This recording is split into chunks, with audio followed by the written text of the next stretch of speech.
بسم اللہ الرحمن الرحیم۔ ملفوظات حضرت مسیح موعود 18 جنوری سن 1903۔ حضرت اقدس نے فرمایا، قبولیت دعا کے 3 ہی ذریعے ہیں۔ اول، ان کنتم تحبون اللہ فاتبعونی، آل عمران آیت 32۔ دوم، یا ایھا الذین آمنوا صلو علیہ وسلموا تسلیما، الاحزاب آیت 57۔ تیسرا، محبت الہی۔ اللہ تعالیٰ کا یہ عام قانون ہے کہ وہ نفوس انبیاء کی طرح دنیا میں بہت سے نفوس قدسی سے پیدا کرتا ہے جو فطرتاً استقامت رکھتے ہیں۔ یہ بھی یاد رکھو کہ فطرتاً انسان 3 قسم کے ہوتے ہیں۔ ایک فطرتاً ظالم لنفسہ ہی، دوسرے مقتصد یعنی کچھ نیکی سے بیرور اور کچھ برائی سے آلودہ، سوم برے کاموں سے متنفر اور سابق بالخیرات۔ پس یہ آخری سلسلہ ایسا ہوتا ہے کہ اجتباء اور اجتفاء کے مراتب پر پہنچتے ہیں، اور انبیاء علیہ السلام کا گروہ اسی پاک سلسلے میں ہوتا ہے، اور یہ سلسلہ ہمیشہ ہمیشہ جاری ہے، دنیا ایسے لوگوں سے خالی نہیں۔ بعض لوگ دعا کی درخواست کرتے ہیں کہ میرے لیے دعا کرو، مگر افسوس ہے کہ وہ دعا کرانے کے آداب سے واقف نہیں ہوتے۔ عنایت علی نے دعا کی ضرورت سمجھی اور خواجہ علی کو بھیج دیا کہ آپ جا کر دعا کریں، کچھ فائدہ نہیں ہو سکتا جب تک دعا کرانے والا اپنے اندر ایک صلاحیت اور اتباع کی عادت نہ ڈالے۔ دعا کارگر نہیں ہو سکتی۔ مریض اگر طبیب کی اطاعت ضروری نہیں سمجھتا، ممکن نہیں کہ فائدہ اٹھا سکے۔ جیسے مریض کو ضروری ہے کہ استقامت اور استقلال کے ساتھ طبیب کے رائے پر چلے تو فائدہ اٹھائے گا، ایسے ہی دعا کرانے والے کے لیے آداب اور طریق ہیں۔ تذکرۃ الاولیاء میں لکھا ہے کہ ایک بزرگ سے کسی نے دعا کی خواہش کی، بزرگ نے فرمایا کہ دودھ چاول لاؤ۔ وہ شخص حیران ہوا، آخر وہ لایا، بزرگ نے دعا کی اور اس شخص کا کام ہو گیا۔ آخر اسے بتلایا گیا کہ یہ صرف تعلق پیدا کرنے کے لیے تھا۔ ایسا ہی بابا فرید صاحب کے تذکرے میں لکھا ہے کہ ایک شخص کا قبالہ گم ہوا اور وہ دعا کے لیے آپ کے پاس آیا تو آپ نے فرمایا کہ مجھے حلوہ کھلاؤ، اور وہ قبالہ حلوائی کی دکان سے مل گیا۔ ان باتوں کے بیان کرنے سے میرا یہ مطلب ہے کہ جب تک دعا کرنے والے اور کرانے والے میں ایک تعلق نہ ہو، متاثر نہیں ہوتی، غرض جب تک اضطرار کی حالت پیدا نہ ہو اور دعا کرنے والے کا قلق دعا کرانے والا کا قلق نہ ہو جائے، کچھ اثر نہیں کرتی۔ بعض اوقات یہی مصیبت آتی ہے کہ لوگ دعا کرانے کے آداب سے واقف نہیں ہوتے اور دعا کا کوئی بین فائدہ محسوس نہ کر کے خدا تعالیٰ پر بدظن ہو جاتے ہیں اور اپنی حالت کو قابل رحم بنا لیتے ہیں۔ بالآخر میں کہتا ہوں کہ خود دعا کرو یا دعا کراؤ، پاکیزگی اور طہارت پیدا کرو، استقامت چاہو اور توبہ کے ساتھ گر جاؤ، کیونکہ یہی استقامت ہے۔ اس وقت دعا میں قبولیت اور نماز میں لذت پیدا ہوگی۔ ذالک فضل اللہ یؤتیہ من یشاء۔ 20 جنوری سن 1903۔ بوقت عصر فرمایا، خدا تعالیٰ کیسے تار تار نشان دکھلا رہا ہے۔ ہم ابھی عدالت میں پیش بھی نہ ہوئے تھے اور نہ کسی کو معلوم تھا کہ انجام کیا ہوگا، لیکن مواہب الرحمان میں لکھا ہوا تھا کہ کرم دین کا مقدمہ خرج ہو جائے گا، اور وہ 15 تاریخ سے ہی تقسیم ہو رہی تھی، بلکہ بعض ہمارے دوستوں نے کرم دین کو دکھلا بھی دیا کہ تمہارے مقدمے کی نسبت یہ کچھ لکھا ہے۔ مجلس قبر عدی شاہ فرمایا، میں مصر کے دریائے نیل پر کھڑا ہوں اور میرے ساتھ بہت سے بنی اسرائیل ہیں، اور میں اپنے آپ کو موسیٰ سمجھتا ہوں، اور ایسا معلوم ہوتا ہے کہ ہم بھاگے چلے آتے ہیں۔ نظر اٹھا کر نیچے دیکھا تو معلوم ہوا کہ فرعون ایک لشکر کثیر کے ساتھ ہمارے تعاقب میں ہے، اور اس کے ساتھ بہت سامان مثل گھوڑے و گاڑیوں اور رتھوں کے ہے۔ وہ ہمارے بہت قریب آ گیا ہے۔ میرے ساتھی بنی اسرائیل بہت گھبرائے ہوئے ہیں، اور اکثر ان میں سے بے دل ہو گئے ہیں، اور بلند آواز سے چلاتے ہیں کہ اے موسیٰ ہم پکڑے گئے۔ اور میں نے بلند آواز سے کہا، کلا ان معی ربی سیہدین۔ اتنے میں بیدار ہو گیا اور زبان پر یہی الفاظ جاری تھے۔ سراج الاخبار کی دروغ بیانی کا ذکر ہوتا رہا کہ اس نے لکھا ہے کہ جہلم میں جس قدر ہجوم لوگوں کا تھا وہ صرف میاں کرم دین کے لیے تھا۔ حضرت اقدس نے اس پر فرمایا، جب وہ جہلم میں نالش کرنے گیا تھا تو کس قدر گروہ تھا، پھر وہ چندہ وغیرہ جمع کرتا رہا تو کس قدر گروہ تھا، اور جیلم میں جو کئی سو آدمیوں نے بیعت کی وہ کس کی وغیرہ وغیرہ۔ مفتی محمد صادق صاحب نے ایک انگریزی اخبار سنایا جس میں مسٹر پگٹ کا حال تھا۔ حضور نے فرمایا رسول اللہ صلی اللہ علیہ وسلم کے زمانے میں بھی ایسے قاضی مدعی پیدا ہوئے تھے جو کہ بہت جلد نابود ہوئے، یہی اس حال اس کا ہوگا، اس کا متعلق الہام ہے۔ ان اللہ شدید العقاب۔ 21 جنوری 1903 مجلس قبل از عشاء۔ حضرت اقدس نے حسب دستور نماز مغرب ادا فرما کر مجلس فرمائی۔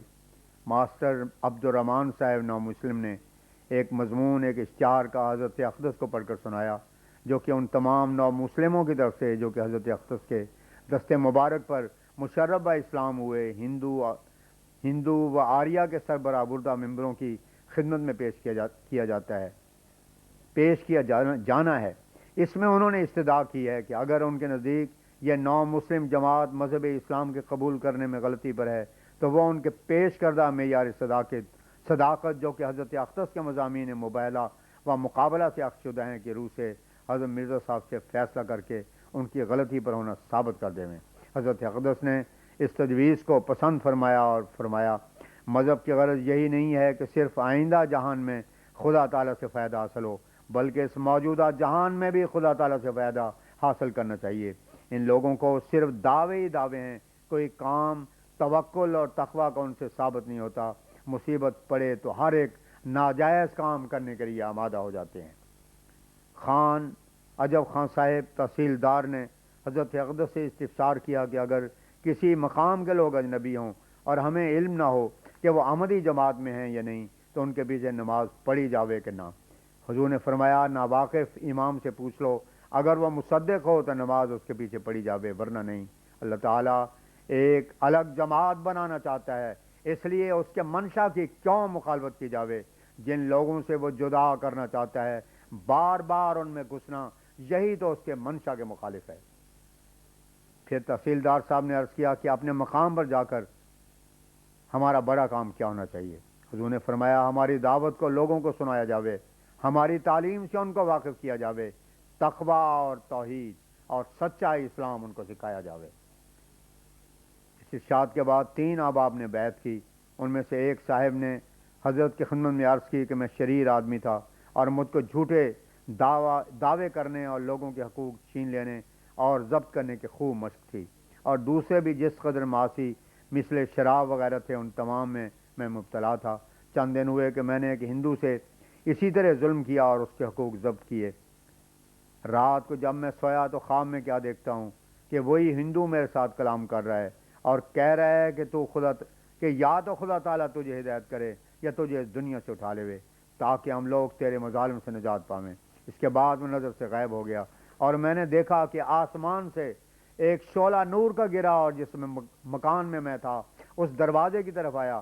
میں اٹھ کر اسے دیکھنے لگا تو دیکھا کہ حضور یعنی حضرت مسیح موعود علیہ السلام کی شکل کا ایک آدمی ہے۔ میں نے پوچھا تمہارا نام کیا ہے؟ اس نے جواب دیا کہ کیا تو نام نہیں جانتا؟ اس کے بعد کہا کہ اب بس کر بہت ہوئی ہے۔ پھر میں نے نام پوچھا تو بتلایا مرزا غلام احمد قادیانی۔ اس کے بعد میری آنکھ کھول گئی اور میں اپنے افعال و کردار پر نادم ہوں اور اب اسی خواب کے ذریعے آپ کے پاس آیا ہوں۔ اس پر حضرت اقدس نے فرمایا تم کو خدا تعالیٰ نے خبردار کیا ہے کہ اپنی حالت بدل دو اور سمجھو کہ ایک دن موت آنی ہے۔ خدا تعالیٰ کا دستور ہے کہ وہ گناہ گار کو بلا سزا دیے نہیں چھوڑتا، توبہ کرنے سے گناہ بخشے جاتے ہیں۔ خدا تعالیٰ بہت ہی رحم کرنے والا ہے مگر سزا بھی بہت دینے والا ہے۔ تمہاری فطرت میں کوئی نیکی ہوگی، ورنہ عام طور پر اللہ تعالیٰ کی عادت نہیں ہے کہ اس طرح سے خبر دے، اس لیے اپنی زندگی کو بدلو اور عادتوں کو ٹھیک کرو۔ پھر اس طائب نے عرض کی کہ میرا ایک مقدمہ 1400 روپے کا داخل دفتر ہو گیا ہے مگر اس میں میرا حق بہت توڑا ہے، اب اسے برآمد کراؤں یا نہیں؟ فرمایا مدعا علیہ سے مل کر صلح کر لو۔ 22 جنوری 1903 بوقت ظہر ایک شخص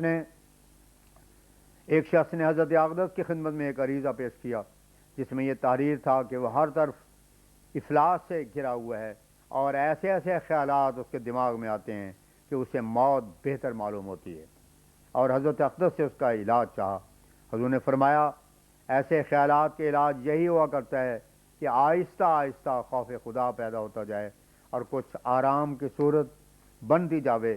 گھبرانے کی بات نہیں ہے، رفتہ رفتہ ہی دور ہوں گے. جو گندے خیالات بے اختیار دل میں پیدا ہوتے ہیں ان سے انسان خدا تعالیٰ کی درگاہ میں مواخذہ کے قابل نہیں ہوا کرتا، بلکہ ایسے شیطانی خیالوں کی پیروی سے پکڑا جاتا ہے. وہ خیالات جو اندر ہوتے ہیں وہ انسانی طاقت سے باہر اور مرفوع قلم ہیں. بے صبری نہ چاہیے، جلدی سے یہ بات طے نہیں ہوا کرتی، وقت آئے گا تو دور ہوں گی. توبہ و استغفار میں لگے رہیں اور اعمال میں اصلاح کریں. ایسے خیالات کا تو زندگی کے کسی گزشتہ حصے میں بویا جاتا ہے تو پیدا ہوتے ہیں، اور جب دور ہونے لگتے ہیں تو یک دفعہ ہی دور ہو جاتے ہیں.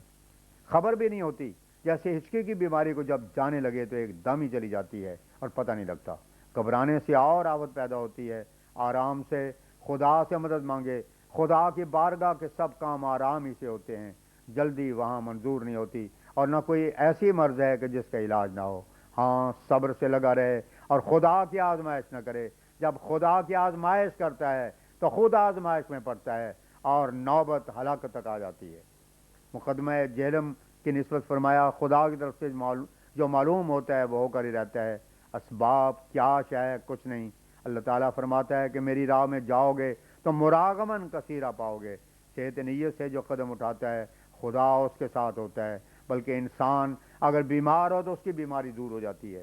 صحابہ کے نظیر دیکھ لو. درست صحابہ کرام کے نمونے ایسے ہیں کہ کل انبیاء کے نظیر ہیں. خدا کو تو عمل ہی پسند ہے. انہوں نے بکریوں کی طرح اپنی جانیں دیں، اور ان کی مثال ایسی ہے جیسے نبوت کی ایک ہیکل آدم علیہ السلام سے چلی آتی تھی اور سمجھ نہ آتی تھی، مگر صحابہ کرام نے چمکا کر دکھلا دی اور بتلا دیا کہ صدق اور وفا اسے کہتے ہیں. حضرت عیسیٰ کا تو حال ہی نہ پوچھو. موسیٰ کو کسی نے فروخت نہ کیا، مگر عیسیٰ کو ان کے حواریوں نے 30 روپے لے کر فروخت کر دیا. قرآن شریف سے ثابت ہے کہ حواریوں کو عیسیٰ علیہ السلام کی صداقت پر شک تھا، جبھی تو مائدہ مانگا اور کہا وَنَعْلَمَ أَنَّكَ صَدَقْتَنَا، تاکہ تیرا سچا اور جھوٹا ہونا ثابت ہو جائے. اس سے معلوم ہوتا ہے کہ نزول مائدہ سے پیشتر ان کی حالت نالموں کی نہیں تھی. پھر جیسی بے آرامی کی زندگی انہوں نے بسر کی اس کی نظیر کہیں نہیں پائی جاتی. صحابہ کرام کا گروہ عجیب گروہ، قابل قدر اور قابل پیروی گروہ تھا. ان کے دل یقین سے بھر گئے تھے. جب یقین ہوتا ہے تو آہستہ آہستہ اول مال وغیرہ دینے کو جی چاہتا ہے، پھر جب بڑھ جاتا ہے تو صاحب یقین خدا کے خاطر جان دینے کو تیار ہو جاتا ہے.